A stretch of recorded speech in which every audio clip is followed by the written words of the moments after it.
God bless po sa lahat ng mga Pilipino. Grabe na talaga yung ginawa ng administrasyon. Sa bagay, pasalamat tayo.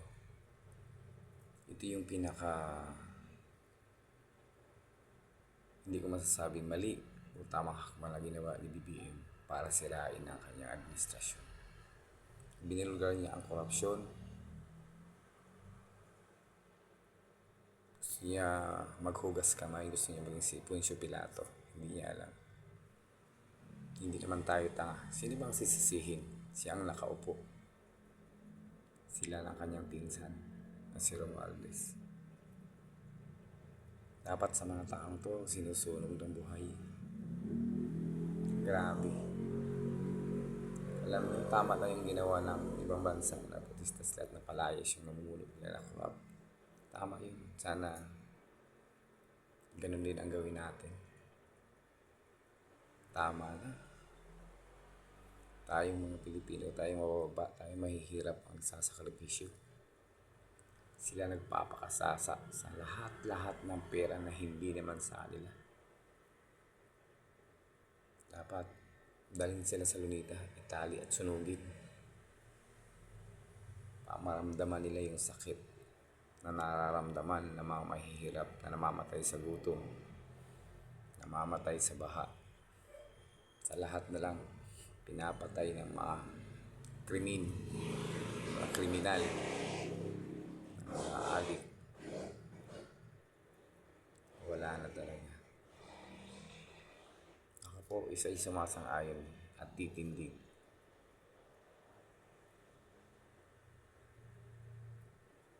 na dapat lahat ng kulap, lalo na yung kongreso na yan, linisin. Sunugin lahat ng mga kulap dyan. Mga hayop kayo, mga walang hiya kayo. Ang kakapal ng mukha nyo.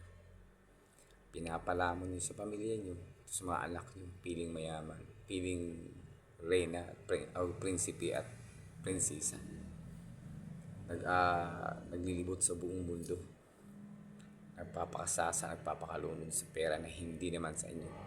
Mga magnanakaw kayo. Kakapal ng mukha nyo, mga congressman. Romualdez, pati rin si Marcos, wala talaga to. Wala talagang kwenta ang mga Marcos. Wala na talaga. Huwag na tayo magtiwala sa Marcos, alam na natin yun. Puro lang pagnanakaw, pagkurap sa ating kabalang bayan ang ginagawa niya. Ganda sa ating lahat, paglaban ang tama. Lumaban tayo. Manindigan na tayo. Sobra na sila.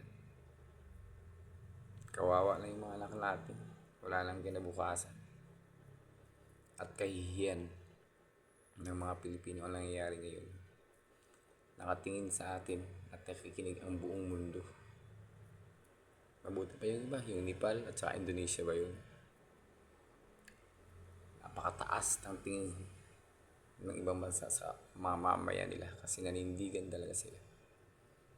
May nag-waste man ang buhay pero nakamit nila yung tagumpay, mapalayas yung mga walang hiyang tao na nakaupo sa gobyerno. Salamat guys. God bless sa atin lahat. Titindig tayo, lalaban tayo.